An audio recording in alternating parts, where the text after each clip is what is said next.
Namaste. We are with Gautamji once again for today's podcast. And Gautam, today I would like to discuss with you what is going on around the world and, how to stay conscious in such times that are apparently so challenging. Like COVID is barely, it barely retreated and there is a relapse of it. Then we have these other situations around the border and there's just so much chaos everywhere. There's so much loss, so much pain. And Gautam, I felt especially spiritual devotees, Baba's children, and generally speaking, spiritual devotees all over the world are perhaps going to be more susceptible and more sensitive to what is going on collectively. So, I felt if we could discuss this and have an overall conversation about essentially how to stay conscious during these challenging times. Sure, Nick. You see very clearly, no one saw this coming. You see, no one thought a day would come when the world would be confined to their homes under lockdown. And it is unprecedented times we are facing collectively, and it is the unknown. You see, what the ego fears the most is the unknown, and the collective fears have come to pass. In addition to that, economies are collapsing because of the lockdown. Yes. So it is most definitely a very dire situation because nothing is clear. Some countries have lifted the lockdown, others are saying a second wave is coming, and in some countries like ours, unfortunately, the cases are still on the rise. So it is the most challenging of times, as in terms of collective challenges. Otherwise, as individuals, we have all faced our own crises in life, which have made us come onto the spiritual path. You see? But this is, you could call it collective karma. Now, you see, I'm reminded of something which the sage Vimalananda said. He used to live in Bombay. And he said, as far as his disciples was concerned, he said, like in school, you have exams. What is the point of exams? Because you tell the student you study and prepare, and after 2 months give the exam. He said in spiritual life, you will only have surprise tests to check how prepared you are, to check how much you are following your guru's teaching. You see, this is what it is. This is a surprise test for us. Now there are people who are walking on the path and those who are still caught up in the Maya. You have referred to the spiritual devotees because they are more aware. So it is actually true that it is like walking on broken glass because you have the awareness, you have seen your patterns, you have seen your issues, you know that there is a higher power like Baba, but you still have to navigate through the world. Yes. You see? So this is the acid test of your faith which has been placed before you. Now, how much you live the teachings will determine how you walk on the path. So let us bring it down to very simple things. How you are at home with your loved ones. Are you taking your spouse for granted? How are you speaking to him or her? Are you verbally or emotionally violent? Because you see, the lockdown can bring out aspects of the ego one didn't even know existed. So these are the tests which are put before the spiritual devotee. Now either you go through this in unawareness and then there is no spiritual growth, or you go through it in the light of awareness. And it will sound like such a big cliche, but these are Baba's 2 words, Shraddha and Saburi. The point is, are they just words which stay at the intellectual level? Or are they words one is trying to live by? Yes. That is the test of faith. Gautam, there are certain devotees that are already beginning to face the brunt of this, unfortunately. Like, I'm even seeing in the comments, certain devotees in their families, people are affected with COVID. And naturally, there is a certain degree of fear. There is a lot of pain when, for example, a loved one is infected or someone unfortunately passes away from such a disease. So, I wanted to ask you about pretty much accepting a situation. And as Eckhart said, accepting the unacceptable is the doorway to greatest peace. So, in such circumstances where there is so much pain, loss, and it's sudden, it's almost like the carpet can be pulled under off your feet in an instant. In such cases, Gautam, could you specifically give a bit of guidance for devotees? You see, Nick, actually, this is with any illness. When we find that an illness has come upon us, it is as sudden as being found to be positive, let's say, with coronavirus. Like let's say the doctor has told you that you have high blood pressure, or let's say, God forbid, test results come that you have cancer. The carpet is pulled from below your feet. You see, because your whole story of life and living is shaken to the core. Now, what generally tends to happen is the why me syndrome kicks into place. Why Yes. did this happen to me? Why did God do this to me? I have not done any harm to anyone. Why is this my karma? You see, that is the thinking mind of the ego. But as Baba himself has said, Prarabdha karma has to be faced.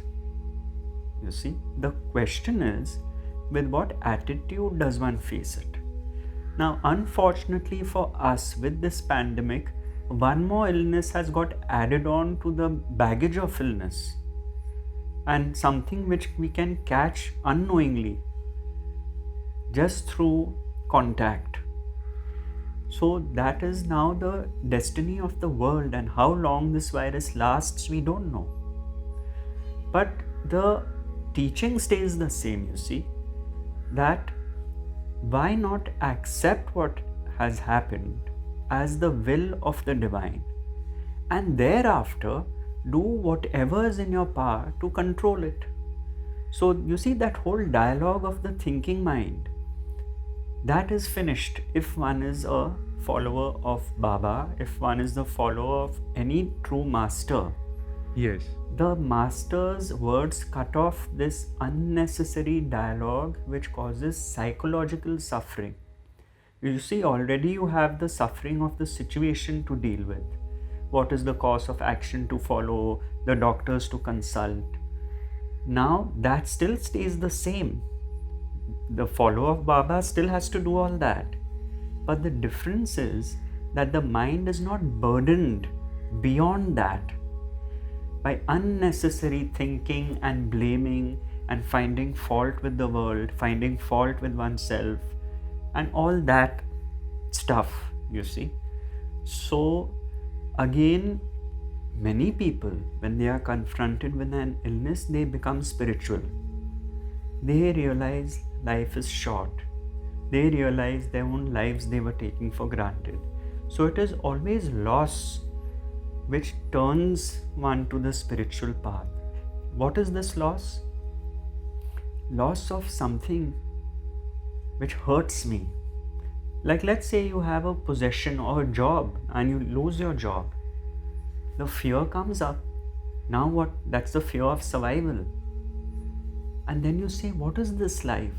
Is this life about jobs? Is this life about these fake social relationships which I'm trying to keep up? Then the spiritual seeker is born.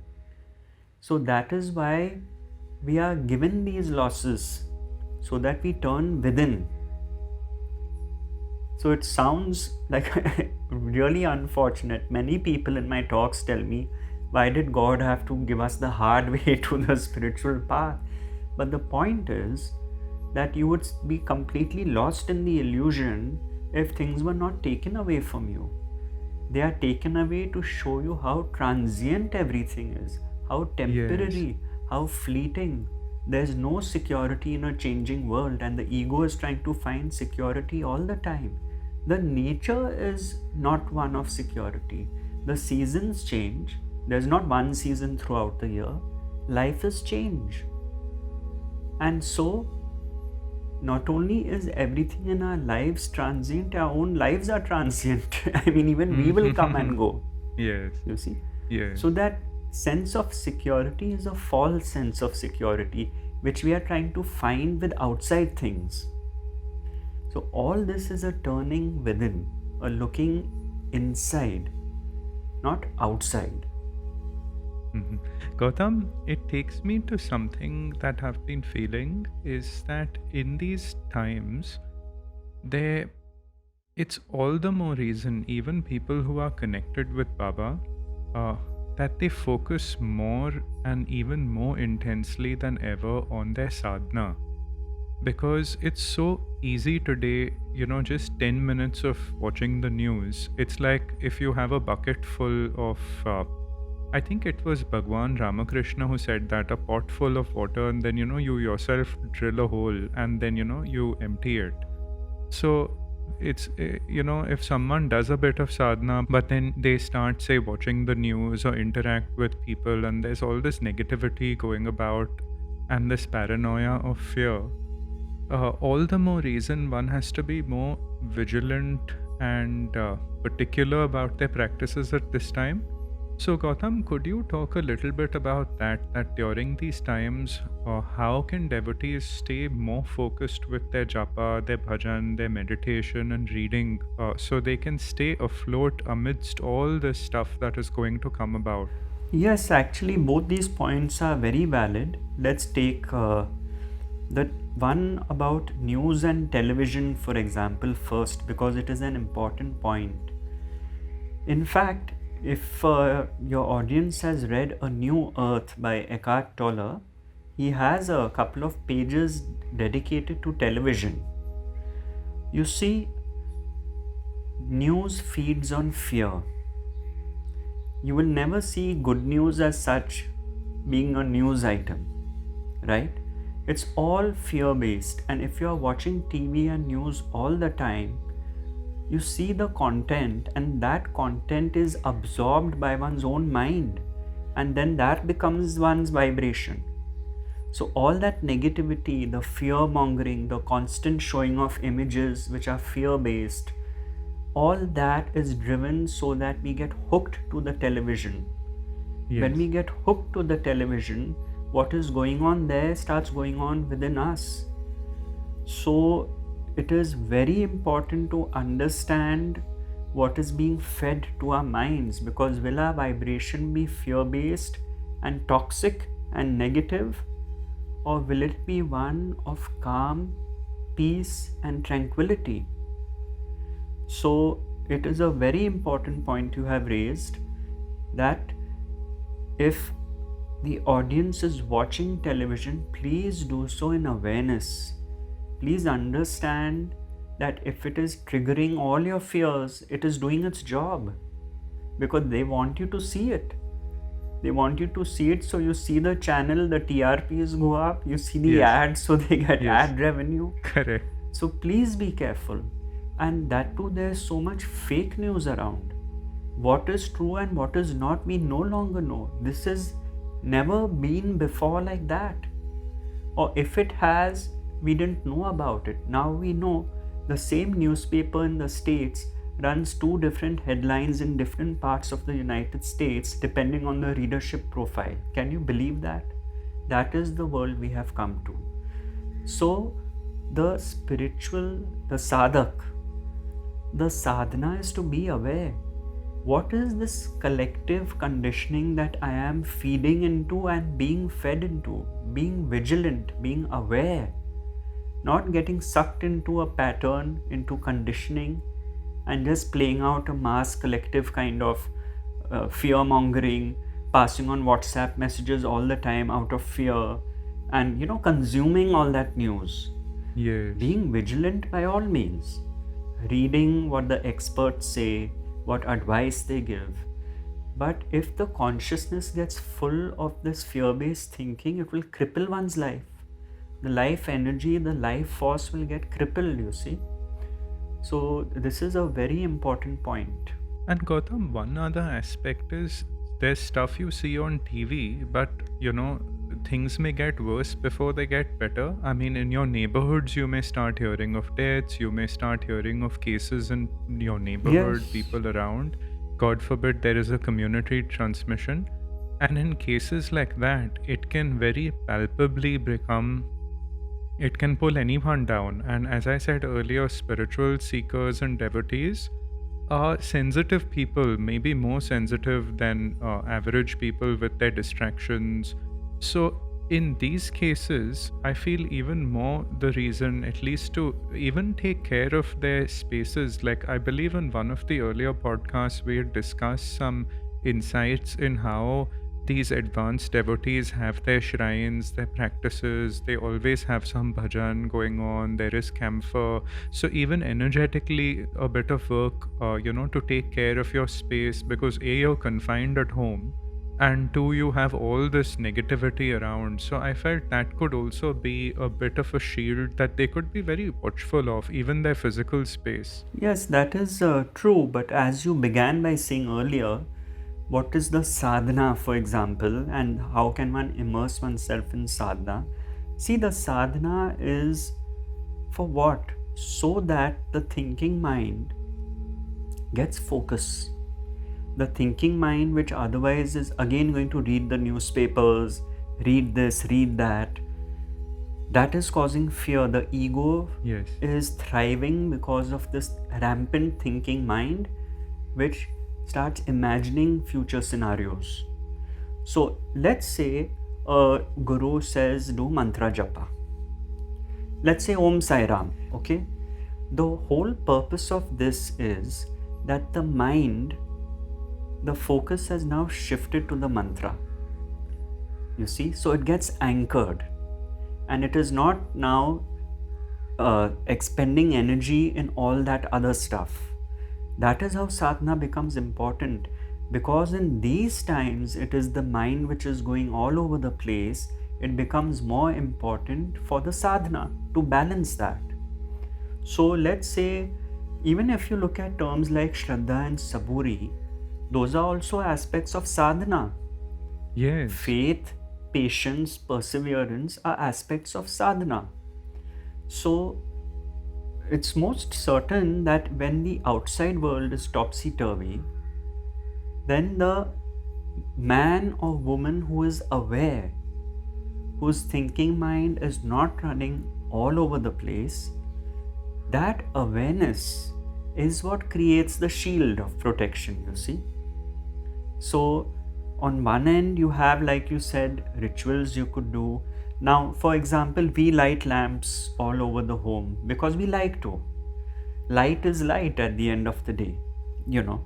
So anything which each individual perceives as positive, whether it is camphor, incense, agarbatti, and some people may not believe in all that, but as long as your mind is not the devil's workshop, you see, an idle mind is the devil's workshop, is referring to the mind which is idle starts thinking unnecessary thoughts because it has nothing else to do. Yes, absolutely. That is why Ramesh ji would say, if you have nothing to do, do social service. At least your mind will be focused and you'll be helping people. So your mind is not creating stories, you know, he said this, she said this, and going left, right, up, down, center, which is the nature of the mind. So the importance of sadhana becomes much more magnified when the outside world is going haywire, because that is what will anchor one. True.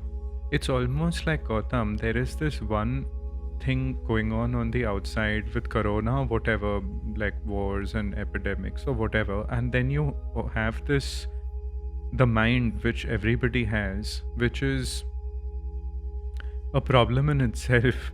when it's sort of in that thinking mode and one has no control over it. So I think to sum it up, we could say that in times like this, do whatever you can to make sure your mind is quiet. Whether it's japa, you do your bhajan, do singing, do whatever, read the charitra, but arrest that extra sort of it going in cartwheels at any cost, because it's only going to amplify, project, imagine things, and make a situation which otherwise may not really even be true. Yes, and you see, coming back to where we started, that this is obviously happening on a collective level because each and every country is affected by it. Yes, We yes. have to look at that, you see. Now, for example, man thought he had the full power over this place called Earth. And with one small move of one small virus, man has been humbled, humankind has been humbled. So, this is an opportunity for us to look at ourselves. What have we done wrong? What have we done wrong collectively to the environment? And explore our own selves, not just look at it as an external battle. There's the virus and we have to protect ourselves against it. What is the larger picture? What is it showing us? Is it showing us that we are actually not needed for the earth to function? Yes. Which of course we aren't. I mean, Yes, absolutely. Now, yeah, it reminds me of something that in Nisargadatta Maharaj's satsang, one environmental activist had come, and she was criticizing, people, the government not taking care of the environment, this, that, and all that. She was going on and on. And he told her, he said, what makes you think that the world needs saving when in fact the world needs saving from you? Yes. What was he pointing at? He was pointing at, first clear up your internal environment, your mind, your thought processes. Let that be a clean environment, and that itself then will be projected outwards into the world. Because as within, so without. As is the macrocosm, so is the microcosm. Both are reflections. So we are always externalized that this is wrong with our world, this is the thing. What about ourselves? What about our mind? What about what's inside us? So the grace of the Master, the form of the Master, the teaching of the Master, the mantra of the Master, these are all there to purify the mind. Yes. And when that is pure, when one follows the teachings, it is a lived teaching, then you find that you are operating more and more from the heart. When I say that, I don't mean the physical heart. What I mean is that you are living the teaching. It is no longer just a mental construct. Baba says Shraddha and Saburi, I must have Shraddha and Saburi. That is the mentally you have accepted it. Mm-hmm. But when it is lived, then it is living in the heart. That is the difference, you see.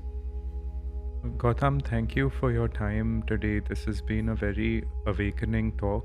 And I really hope everyone who hears you and this important message, we can devote as much time to the practices, to the remembrance, to living Baba's teaching, because certainly with the amount of turbulence going on, these are very, very challenging times. I also hope and pray everyone hearing stays safe, and heart goes out to those who have lost loved ones or who are in pain. But even collectively as a community, whatever one can do to stay in touch with loved ones, with other devotees, to almost pull each other up, we must do. And ultimately, as you said, Gautam, it is the mind, it is a reflection, and this is, what we've been given. And those who have faith will certainly then sail through.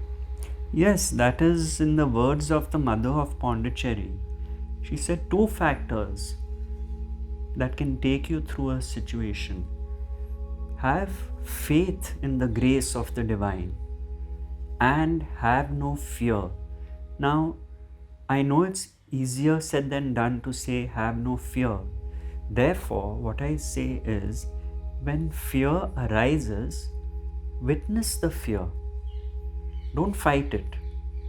Witness it, see it as a movement coming up, and have the faith that the grace is there for you. So, this witnessing of the fear, you will notice that slowly and steadily, the fear will no longer consume you like it was earlier. Because now there is a gap between the fear and that one who is witnessing it. You see? So, that also will happen. And faith and have no fear, which means witness the fear whenever it arises. Do not judge it. Do not say, I should not be afraid, and don't start that mental dialogue all over again. Yes. Accept it. It is a movement in consciousness. It has arisen. Let it arise. Let it subside. Let it be. We live by these words, by these teachings, knowing that the masters are there. Yes. Wonderful, Gautam. Thank you. As you said it, the master is there. My pleasure, Nick. All Wonderful, the best Gautam. to Thank everyone you. on your channel, and to those who are helping you. As you told me, the volunteers have come to share this beautiful work which Yes. has been started. All the best to them, much strength to them, much light to them, good wishes to them. Spread the word, spread the light. Take your brothers and sisters with you along this journey, because it is now proved that we are in this together. Boundaries do not separate us. We may be in different countries, far away, but due to technology, we are now together. We are being afflicted by the same illness at the same time, and we are all aware of it. Use this as an opportunity.